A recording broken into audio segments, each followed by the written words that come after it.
Então, pessoal, como a gente tem muito assunto ainda para ver hoje, eu deixei logo a peça aqui pronta, tá? Então a gente só vai entender como se faz essa peça. Deixa eu só apagar aqui. Bom, não vou ter como apagar. Olha só, vamos entender o caso.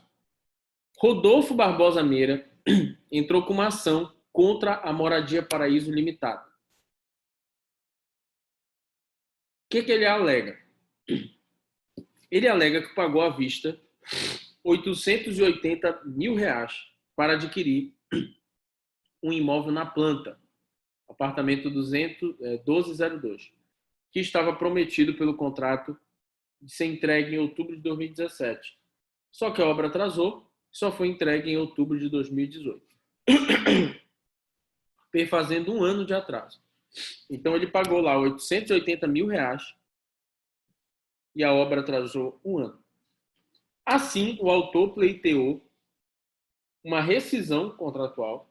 Deixa eu ver quem está para entrar aqui. Uma rescisão contratual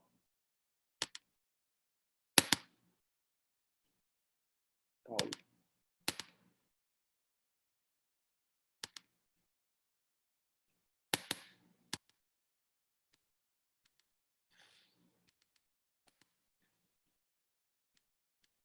Então o autor pleiteou uma rescisão e pediu quais indenizações? Olha, ele pediu a devolução de tudo que ele pagou, 880 mil, lucro cessante no valor de 4.800 por mês de atraso, ou seja, vezes 12, e R$ 30 mil de dano moral.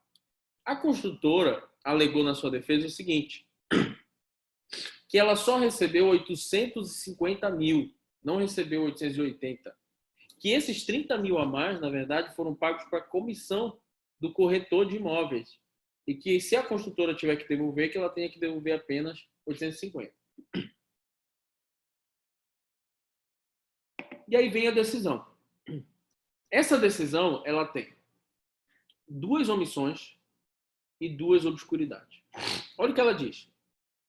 Julgo procedente a ação para determinar a rescisão do contrato com a consequente devolução de todos os valores pagos. Aqui já tem a primeira obscuridade. Por que a primeira obscuridade? Porque quando ela diz devolver todos os valores pagos, sob a ótica do réu, 850, ou sob a ótica do autor, 880?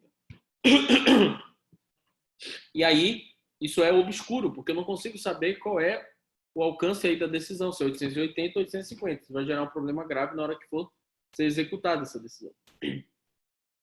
Além de condenar a ré ao pagamento de lucro cessante no valor de R$ 4.400 por mês de atraso, pelo tempo que a obra atrasou e considerando a validade da cláusula de tolerância nos termos do posicionamento do STJ.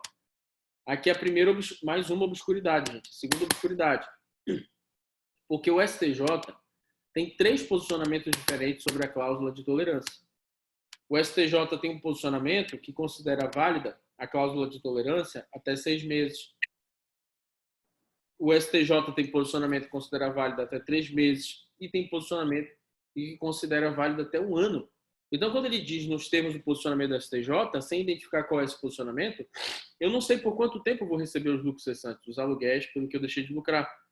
Porque se a cláusula for válida, a cláusula de 1 ano, eu não vou receber nada. Se for válido 6 meses, eu vou receber 6 meses. Se for válido 3 meses, eu vou receber 9 meses. Então, aqui é a segunda obscuridade. E quais são as duas omissões? Eu vou falar uma omissão, tá?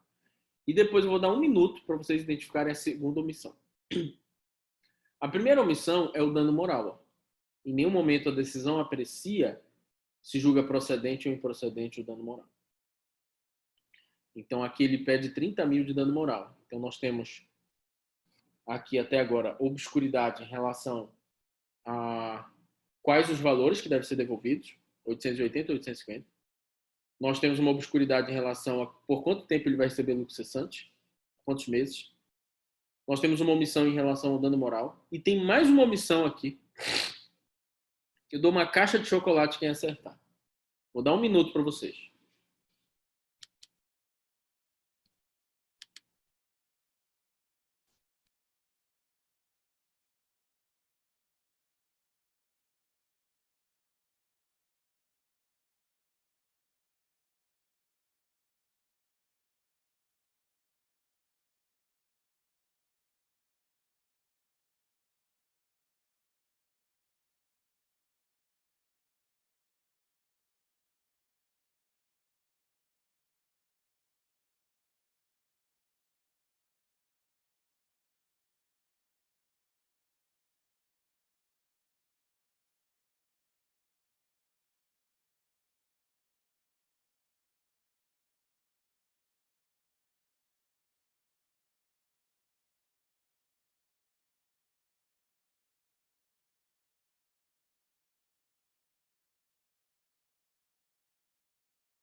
E aí, pessoal, conseguiram identificar qual é a outra omissão? Alguém conseguiu identificar, gente?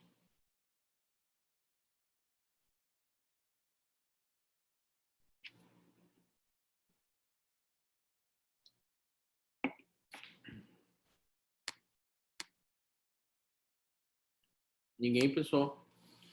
Bom, a outra omissão é em relação aos honorários de sucumbência.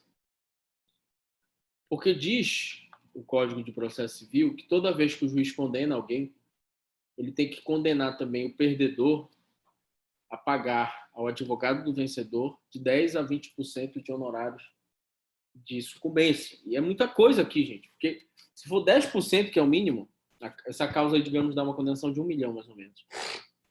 Já é 100 mil. Se for 20%, que é de 10 a 20, né? Se for 20, já é 200 mil só de honorários. Dá para ficar um ano sabático aí, só estudando. 200 mil na conta. Então, com base nessas duas omissões e com base nessas duas obscuridades, a gente vai fazer os embargos, tá? Então, olha só. O endereçamento dos embargos é para o próprio juiz que proferiu a decisão, tá? Artigo 1023. Em seguida, o 319, inciso 1º, diz que qualquer petição tem que ter a qualificação, né, da parte. Então, aqui, Rodolfo Meira vem com respeito a acatamento devidos, com base no artigo 1022, apresentar embargos de declaração. E aí tem o primeiro tópico dos embargos, né, que é do cabimento. Aqui a gente tem que dizer que os embargos servem para aperfeiçoar a decisão judicial, lapidar a decisão judicial, uma decisão incompleta, obscura, inacabada. E aí, dizendo que vai se passar agora a alegar alguma omissão, alguma obscuridade. Conforme será explicado a seguir, a decisão possui imperfeições que precisam ser sanadas. E, sendo assim, o judiciário está prestando uma tutela jurisdicional completa e inteligível. E aí vem da omissão. Sempre que a gente faz o tópico da omissão, o tópico do erro material, o tópico da obscuridade, o tópico da contradição, é importante a gente trazer um conceito sobre o que é obscuridade, para depois dizer o que tem na decisão como obscuridade. Então, aqui, por exemplo, eu estou falando da omissão. O que é omissão, de acordo com o Fred Didier, é quando a decisão deixa de apreciar questões que a lei obriga, como precedente vinculante, análise de todos os pedidos, manifestação sobre juros, correção e honorários de sucumbência. No caso dos autos, a sentença foi omissa quanto à análise o quê? Do dano moral. Tá? Destarte, uma vez que os pedidos são formulados, o juiz é obrigado a se manifestar expressamente sobre todos eles.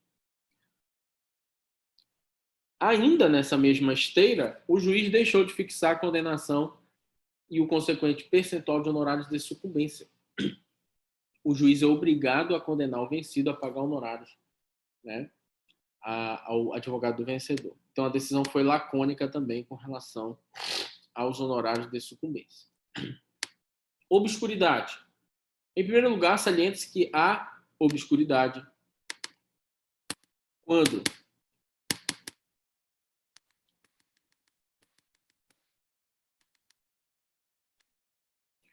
há obscuridade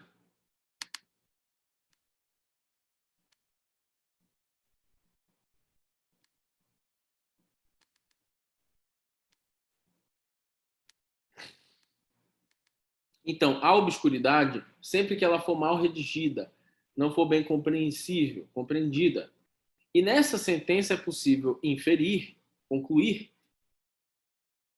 que quando se refere a todos os valores pagos pelo consumidor, deixou de esclarecer se é 880 mil ou se é 850 mil. Então, foi uma decisão aqui obscura. Tá? Além disso, não apresenta a decisão qual o lapso temporal exato de incidência de lucro cessante, porque a jurisprudência do STJ tem que considerar válida a cláusula de 90 dias, de 180 dias, de 360 dias.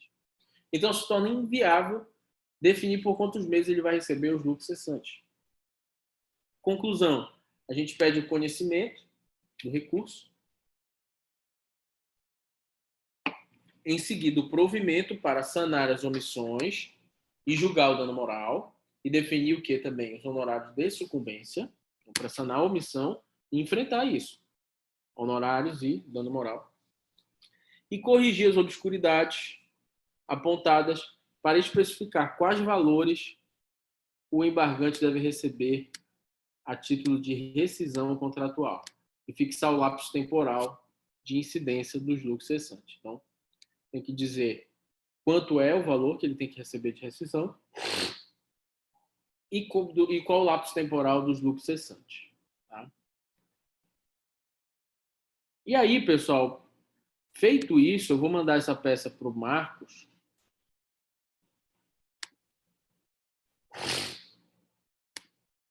Feito isso, eu queria mostrar uma coisa aqui para vocês, para a gente entrar no próximo assunto. Olha só, pessoal.